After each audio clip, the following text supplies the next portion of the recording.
एक समय की बात है, भारत के हृदय में जहाँ नर्मदा नदी अपनी पवित्र और शांत धारा से बहती है, वहाँ एक छोटा सा गांव बसा हुआ था। इस गांव में एक वृद्धा रहती थी जिसका नाम था राधा। राधा का जीवन किसी बहती हुई नदी की तरह ही शांत और सरल था, परंतु उसके हृदय में एक गहरा घाव था, एक ऐसी पीड़ा जो समय के साथ भी नहीं भर पाई थी। राधा कभी इस गांव की सबसे कुशल और मधुर वीणा वादक हुआ करती थी। उसकी उंगलियों में ऐसा जादू था कि जब वह वीणा पर अपनी तान छेड़ती तो लगता जैसे स्वयं स्वर्ग से संगीत उतर आया हो। चिड़िया भी अपनी चहचहाना भूलकर उसकी धुन सुनती और गांव के लोग मंत्रमुग्ध होकर उसे सुनते रहते। उसकी वीणा की धुन में भक्ति थी, प्रेम था और जीवन का हर रंग था। परंतु नियति को कुछ और ही मंजूर था। एक भयानक रात गांव में आग लग गई, सब कुछ जलकर राख हो गया और उस आग में राधा ने अपनी प्रिय वीणा ही नहीं बल्कि अपने इकलौते पुत्र गोविंद को भी खो दिया। गोविंद जो उसकी आंखों का तारा था, उसका सहारा था, उसकी बुढ़ापे की लाठी था।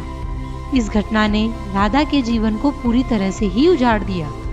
अब उसके पास केवल एक टूटी हुई बेसुरी वीणा का ढांचा बचा था और अपने बेटे की अनगिनत यादें जो हर पल उसके हृदय को चीरती रहती थी। उसकी कला जो कभी उसकी पहचान थी, अब एक बोझ बन गई थी। उसका जीवन सूना हो गया था, रंगों से रहित, संगीत से विहीन। वह अब अपनी उंगलियों को वीणा पर रखने से भी डरती थी, क्योंकि हर तार से उसे अपने बीते हुए सुख और वर्तमान के दुख की ध्वनि सुनाई देती थी। फिर भी राधा के हृदय में भक्ति का एक छोटा सा दीपक अब भी जल रहा था। हर शाम भले ही उसके कदम लड़खड़ाते, उसकी आंखें नम होती, वह गांव के छोटे से कृष्ण मंदिर में जाती। वह अपनी टूटी हुई वीणा को बड़े जतन से उठाती और उसे प्रभु कृष्ण के चरणों में रख देती। वह कुछ बोलती नहीं थी, बस उसकी आंखों से बहते आंसू और उसके मौन में ही उसकी सारी पीड़ा, सारा दर्द समाया होता था। वह जानती थी कि प्रभु ही एकमात्र ऐसे हैं जो उसके हृदय की व्यथा को समझ सकते हैं बिना किसी शब्द के। यह उसकी अटूट श्रद्धा का ही प्रमाण था कि सब कुछ खोने के बाद भी उसने प्रभु का दामन नहीं छोड़ा था। राधा का दुख दिन प्रतिदिन गहराता जा रहा था। उसकी रातें जागते हुए कटती और दिन उदासी में डूब जाते। वह अक्सर एकांत में बैठकर सोचती, क्या प्रभु ने मुझे भुला दिया है? क्या मेरे जीवन का कोई अर्थ नहीं बचा? क्या मेरे कर्म इतने बुरे थे कि मुझे यह सब सहना पड़ रहा है?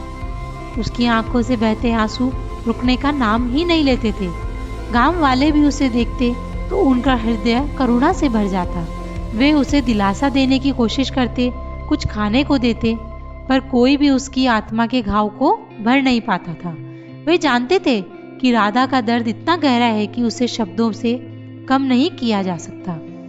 एक दिन मंदिर में बैठे बैठे राधा की सहन शक्ति जवाब दे गई। उसने अपनी टूटी हुई वीणा को देखा, जो अब उसे अपने दुख का प्रतीक लगने लगी थी। क्या फायदा इस बेसुरी वीणा का? उसने सोचा, और क्या फायदा इस जीवन का जब मेरा गोविंद ही नहीं रहा? उसके मन में एक भयानक विचार आया, अब तो मृत्यु ही एकमात्र सहारा है, एकमात्र मुक्ति का मार्ग।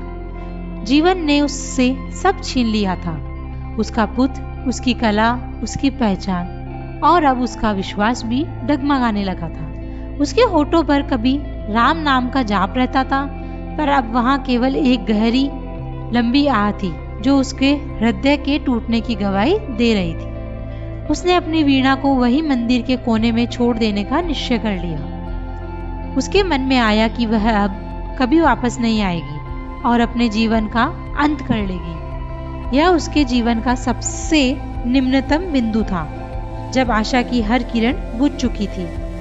उसी रात जब राधा अपने टूटे हुए मन और शरीर के साथ अपनी झोपड़ी में लेटी थी, उसे एक अद्भुत स्वप्न आया।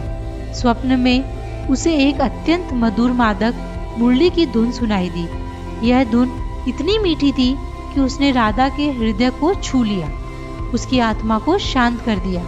यह धुन ऐसी थी जैसे उसने पहले कभी न सुनी हो। धीरे धीरे उसके सामने एक दिव्य प्रकाश फैलने लगा और उस प्रकाश के बीच स्वयं भगवान कृष्ण प्रकट हुए।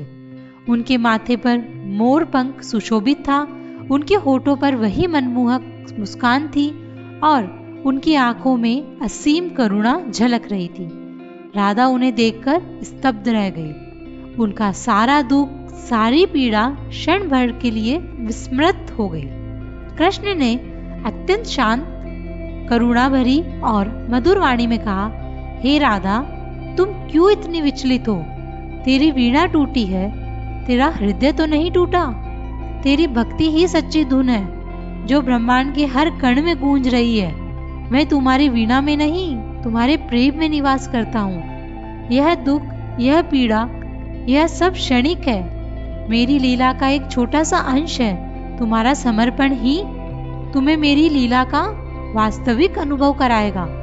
वीणा तो केवल एक माध्यम था, एक साधन था तुम्हारी कला को व्यक्त करने का, परंतु प्रेम ही सच्चा संगीत है जो आत्मा से निकलता है और सीधे मुझ तक पहुंचता है।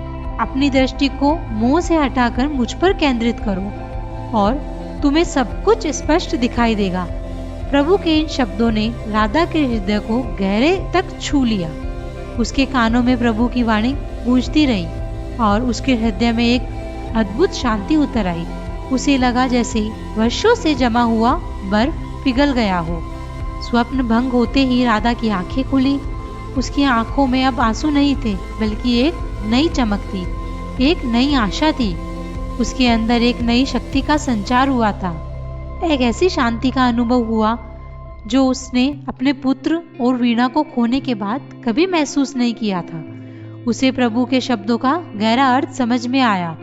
उसे समझ आया कि उसका मोह केवल वीणा और पुत्र में था और इसी मोह के कारण वह प्रभु के प्रति अपने सच्चे प्रेम को भूल गई थी। उसका प्रेम वस्तुओं और व्यक्तियों में बंधा हुआ था, जबकि प्रभु का प्रेम तो असीम और सर्वव्यापी है। उसने तुरंत अपनी टूटी हुई वीणा को उठाया।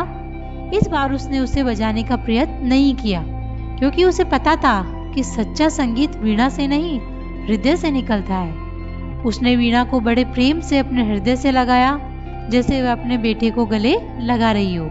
उसकी आंखों से अब दुख के नहीं, बल्कि आनंद के अश्रु बह रहे थे। उसे महसूस हुआ कि प्रभु कृष्ण हमेशा उसके साथ थे, हर पल, हर सांस में। बस उसकी दृष्टि मोह के पर्दे से ढकी हुई थी और इसी कारण वह प्रभु की उपस्थिति को नहीं देख पा रही थी। राधा ने अपनी टूटी हुई वीणा को एक सुंदर माला से सजाया और उसे मंदिर में प्रभु कृष्ण की मूर्ति के पास सम्मान पूर्वक स्थापित कर दिया।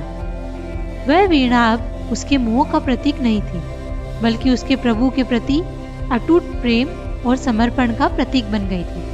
उसने स्वयं अपना जीवन दूसरों की सेवा में लगा दिया।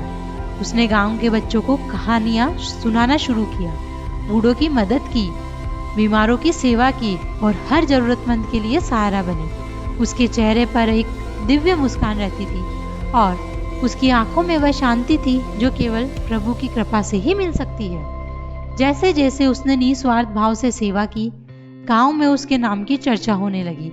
लोग उसे सेवा भावी राधा कहने लगे, जो उसकी वीणा वादक की पहचान से भी कहीं अधिक महत्वपूर्ण थी। उसे समझ आया कि सच्चा आनंद दूसरों को देने में है, ना कि पाने में है।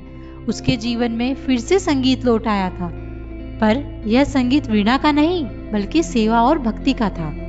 दोस्तों, इस हृदय स्पर्शी कथा से हमें यह शिक्षा मिलती है कि हमारा जीवन समस्याओं और दुखों से भरा हो सकता है, लेकिन ईश्वर की कृपा और हमारा आंतरिक बल ही हमें हर कठिनाई से बाहर निकाल सकता है। सच्चा सुख वस्तुओं और सांसारिक संबंधों में नहीं, बल्कि ईश्वर में अटूट विश्वास, निस्वार्थ प्रेम और दूसरों की सेवा में है। अपनी हार को अपनी शक्ति बनाओ, अपने मोह को त्याग कर प्रभु पर विश्वास रखो और यह जान लो कि हर अंधेरी रात के बाद सवेरा अवश्य आता है। तो भक्तों, अपने जीवन में इस शिक्षा को अपनाओ, अपने दुखों को प्रभु के चरणों में समर्पित करो और देखो कैसे आपकी आत्मा में शांति का संचार होता है। अगर कहानी अच्छी लगी हो तो इस कहानी को लाइक करें, शेयर करें और कमेंट करें। जय श्री कृष्ण।